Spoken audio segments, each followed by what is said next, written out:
যেখানে শব্দেরা মৃতপ্রায়, আমি বসে আছি কবিতার মৃতদেহ পাশে রেখে।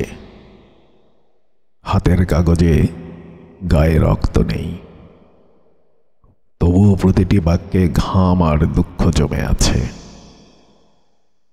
কবিতার পোস্টমর্টেম। এক বিশাল টেবিলের উপর শুয়ে আছে আমারই লেখা প্রেম, শূন্যতা, আকাঙ্ক্ষা।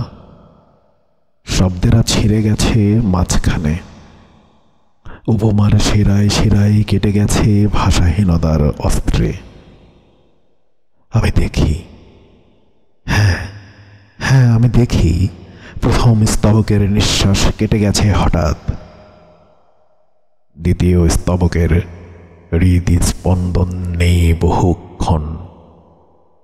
তৃতীয় স্তবক যেন অচেনা কোলাহলে মুখ ফিরিয়েছিল।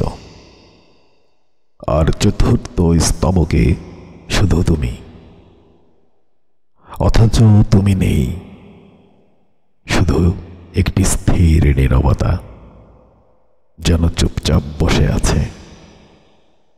ডাক্তারি কাগজে লেখা হলো মৃত্যুর কারণ, অতিরিক্ত অনুভব, অপ্রকাশিত ব্যথা, অপূরণীয় প্রত্যাশা।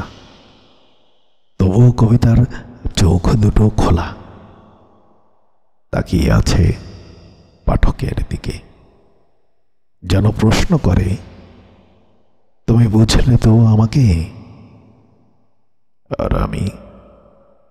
আর আমি কবি, ডাক্তার, খুনি ও প্রেমিক নীরবে দাঁড়িয়ে থাকি ভাঙা ছন্দের পাশে একটি নিষ্ফল প্রার্থনার